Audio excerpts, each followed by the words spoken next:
My name is Marilyn Carter, and for most of my life, I believed that being a good mother meant giving everything without expecting anything in return.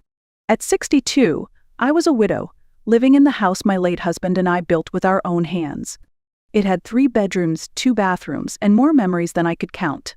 The first thought it would be the place I'd grow old and peacefully, maybe even host my future grandchildren. But then Ethan, my only son, moved in with his new wife Sierra and everything changed. It started with a smile and a suitcase. "Just for a few weeks, Mom," Ethan had said, "until we figure things out." Of course I said yes. I'd always made room for him. I made room when he needed a space for his high school band equipment. I made room in my savings to buy him his first car. And now I made room in my home, believing I was helping them start their life together. At first, I thought they'd use the guest room. That's what it was for. I'd stay in my bedroom like I always had. We'd share meals, maybe watch a movie like old times. But the second day, I came home from the grocery store and something was off. My bedroom door was closed. There were boxes outside it, my boxes. I opened one and found my clothes, my slippers, my perfume. The door was locked. Ethan came out from the kitchen holding a glass of juice like everything was normal. "Oh, hey Mom, we thought it'd be easier if you took the guest room. Sierra's back's been acting up, and the mattress in there's better for her spine." My mouth opened, but nothing came out. And then Sierra appeared behind him, wearing my robe, the one with the lace cuffs. She had a towel in her hair and was sipping from a mug that said Queen. She smiled like she owned the place. That night, I lay in the cold guest room with the broken outlet and the squeaky bed. I stared at the ceiling, wondering when my home had stopped being mine. They hadn't moved in, they had taken over. The guest room was smaller than I remembered. The mattress was lumpy, the heater barely worked, and the closet door leaned off its hinges like it had given up long ago. But I didn't complain.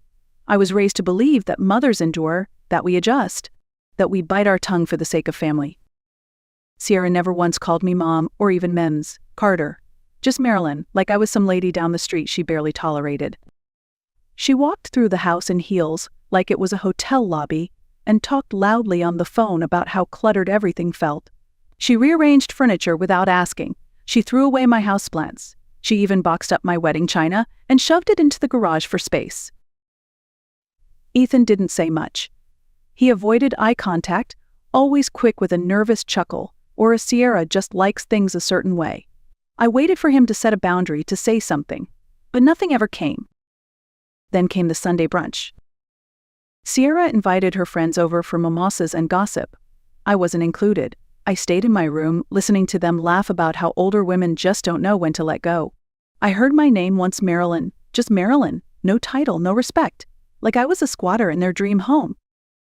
That afternoon I went to grab a sweater from the hallway closet and found my wedding portrait face down behind a box of Sierra's skincare products. My late husband's military medals were crammed into a shoebox beneath a stack of old throw pillows. My photo albums, once proudly displayed, were now pushed into a corner like outdated decor. I held one of the albums in my lap and flipped through the pages. Ethan's first birthday. Our road trip to the Grand Canyon.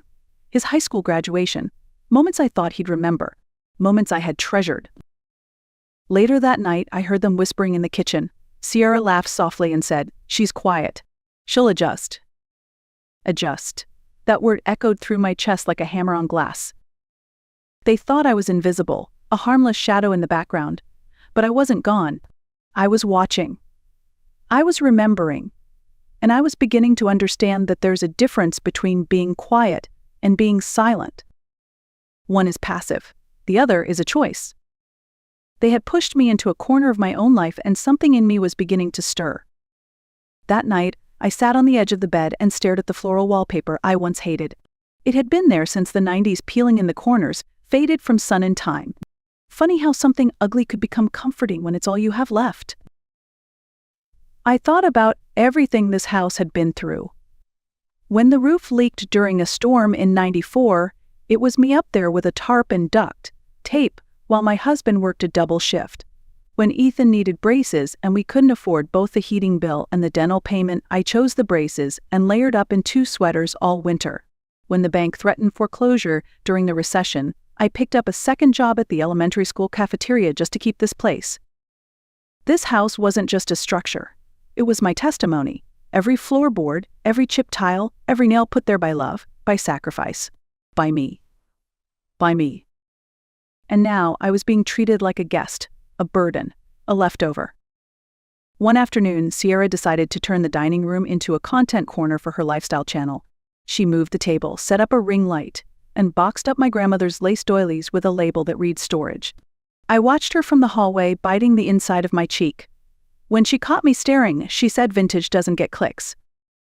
Another time, I came home from the pharmacy and found my china packed in donation boxes. Sierra, wearing one of my old scarves like a fashion accessory, held a wine glass and said, "This scarf, it gives me that grown woman vibe."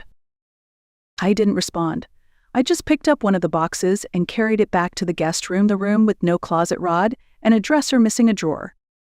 Then came the final insult. One night, my knees were acting up badly. The guest bathroom had a standing shower with slippery tile, and I needed to soak.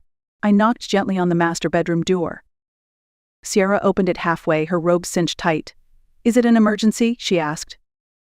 "I need the tub," I said. "My knees are swelling." Ethan appeared behind her. "We talked about this, Mom? That bathroom is our space now." They closed the door. I stood in the hallway like a ghost no one remembered to bury. The next morning I walked to the public library, not for books, just for quiet, just to think. I sat at a table near the window and opened my phone's contacts. My fingers hovered for a moment before pressing call on a name I hadn't dialed in years. Patricia Malone, my old friend, my lawyer. She picked up on the second ring. "I need to sell my house," I said, voice steady. She didn't ask many questions, just listened, took notes, and said, "I'll pull the comps in your area and get the partition paperwork ready." Quietly. "That's what I want," I told her. "No noise, not yet." That was Tuesday. By Friday, Sierra was walking through the backyard in high heels, pointing at flower beds and talking about tearing down the old swing set to put in a hot tub. "We'll charm the hoe," she laughed. She already thought the house was hers. Patricia called again the following week. "We've got a cash buyer," she said. "No contingencies, no inspection. They want clean paperwork and fast turnover." "Perfect," I said. That night I pulled out the deed, the buyer's offer, and the sale agreement. I slid them into a manila envelope and tucked it under my mattress next to my mother's old Bible, the one with family births and deaths written in the margins, the spine worn and cracked. I stopped cooking after that. No more Sunday dinners, no more morning coffee ready for Ethan before work. At first he didn't notice, but Sierra did. She commented, loud enough for me to hear. "I guess retirement finally kicked in. She's finally letting go." Letting go? Not quite. I was watching. Every girl's night, every bottle of wine left uncorked on the counter, every makeup stain on the armrest of my husband's old recliner. When I asked Sierra to be careful, she just shrugged and said, "If it bothers you, don't sit there." That recliner was where I used to hold Ethan through his asthma attacks, where my husband read bedtime stories in a voice so soft it could put the trees to sleep. Now it smelled like foundation and cheap perfume. I didn't try to clean it again. I just watched and waited, because they thought I was too quiet to fight. But silence is not surrender. Sometimes it's the sound before the storm. The morning of the closing, I wore white. Not because I believed in symbolism, but because I wanted to look like peace, the kind of peace that unsettles people who know they did you wrong. Patricia arrived exactly on time. Her heels echoed through the hallway like Judgment Day. She sat across from me at the kitchen table, the one Sierra had once told me not to touch because she'd just polished it. Patricia slid a folder across the table. "Cash buyer. No inspections. No delays. You're the sole deed holder. They can't stop this." "I want them served on Sunday," I said, mid-morning, when they're awake, when they're comfortable. She looked at me for a second, then nodded. Understood. Saturday passed like the final countdown.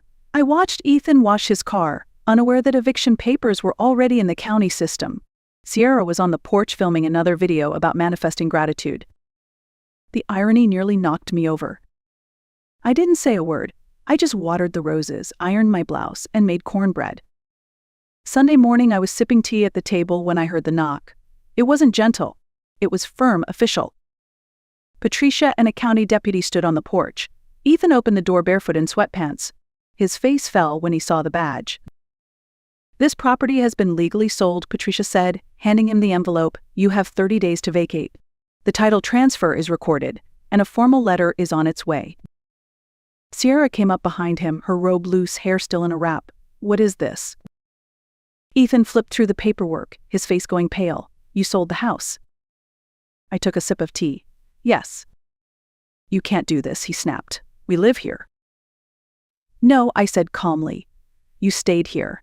There's a difference. This is our home." I stood up. "This was the home I let you into. Then you locked me out and called it a favor." Sierra's voice cracked. "You're throwing your own son out? After everything we've done for you?" I looked at her, then at Ethan. "You boxed up my life. You wore my robe. You erased me. And now you're shocked I'm still standing?" The deputy stepped forward. "You have 30 days to vacate. After that, it becomes a legal matter." Ethan looked like a boy who just realized his mother wasn't going to save him this time. "I can't believe you'd do this," he whispered. I met his eyes. "I believed in you. That was my mistake." They didn't say another word, just stood there stunned as the world shifted beneath their feet. Behind them, I could see brunch guests arriving, unsure whether to wave or leave. Sierra slammed the door. Ethan followed her like a shadow. Patricia and I stood on the lawn for a moment. The neighbors peeked out behind curtains.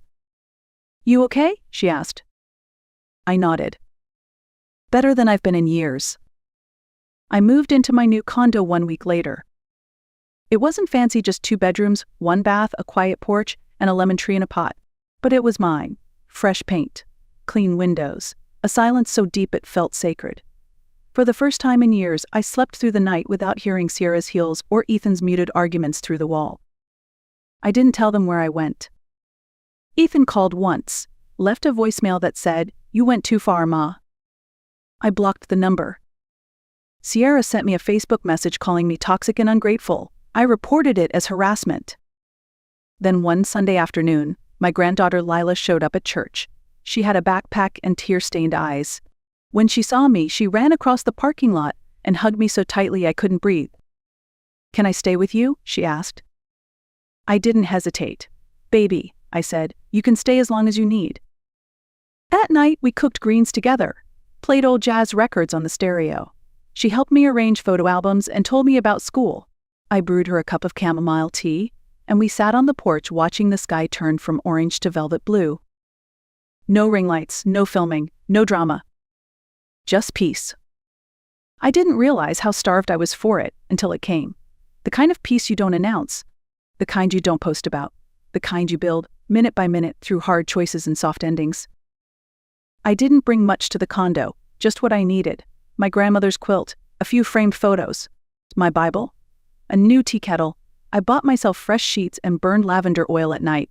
I walked barefoot across the tile floors, not because I had to, but because I could.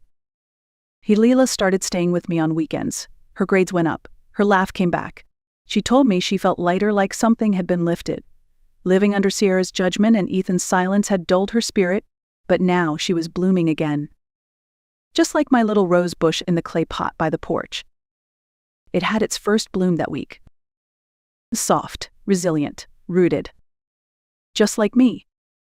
It had been nearly 4 months since Ethan and Sierra moved out. I hadn't heard from him again, not a call, not a letter, until he showed up at the church fish fry one Saturday. I was at the dessert table helping Leela serve slices of peach cobbler when she froze and whispered, "Grandma." I turned, and there he was. Ethan looked older, not in years but in weight. His shoulders slouched under something heavy. His clothes were wrinkled, like he dressed without really trying, and for the first time he didn't have Sierra next to him. Just a paper plate and a face full of regret. He walked toward me slowly. "Meh," he said, "can we talk?" I wiped my hands on a napkin and nodded toward the edge of the lot under the old oak tree. We walked in silence. "I've been thinking about what happened," he said. "What I did, what I let her do, and I don't even know how to apologize in a way that's enough." "Then don't try," I said gently. He blinked, surprised.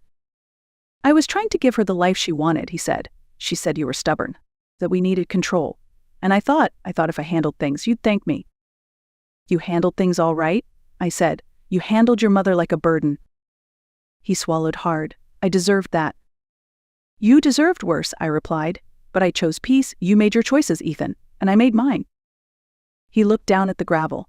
"I lost the house. I lost her. I lost everything. No, I said, you lost me. His mouth opened, but I raised my hand. You didn't just hurt me, you erased me. You watched as I was pushed out of my own bedroom. You stayed silent while she mocked me.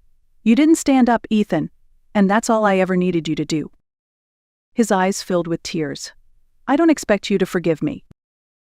Good, I said, because I'm not there yet.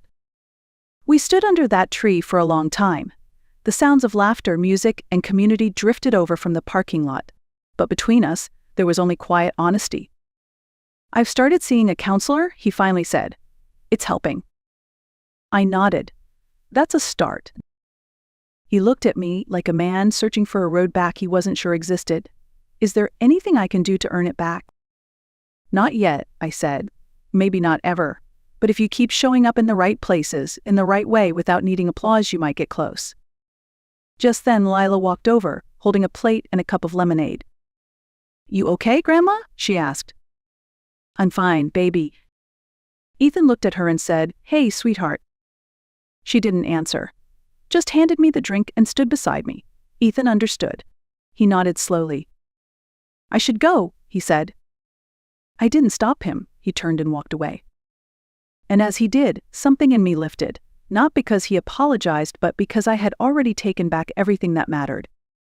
That night, Lila and I sat on the balcony under a string of thrift store fairy lights we'd hung ourselves. The mint was thriving.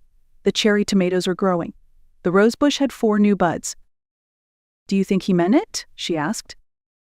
I think he regrets it, I said, and sometimes that's all some people have to offer. Will you ever let him back in? I sipped my tea, looked at the stars. I let go of the house, the fight, the anger, but my peace that has to be earned. She nodded. I reached into my sweater pocket and pulled out a small key, the spare to my condo. This is for you, I said. Her eyes widened. Grandma. I want you to always have a place that's yours, I said, no matter who tells you otherwise. She clutched the key like it meant the world, because it did. Not just the metal, not just the lock. The message. You are not disposable. You are not invisible. You will not be pushed into the guest room of your own life. I kissed her forehead, leaned back in my chair.